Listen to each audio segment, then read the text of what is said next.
Here I am at the top of one of the towers in Sienna. Not that one.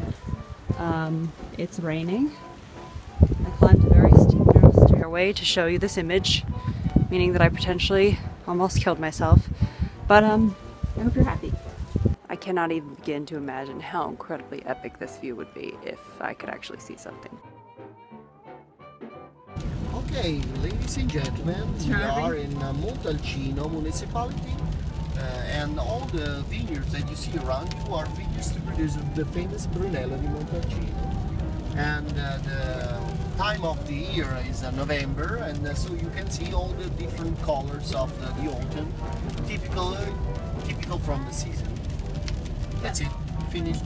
Emilio, your driver.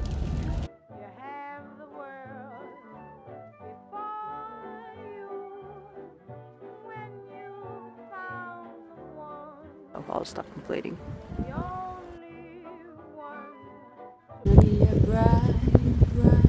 bright, sunshiny day. No, it's not.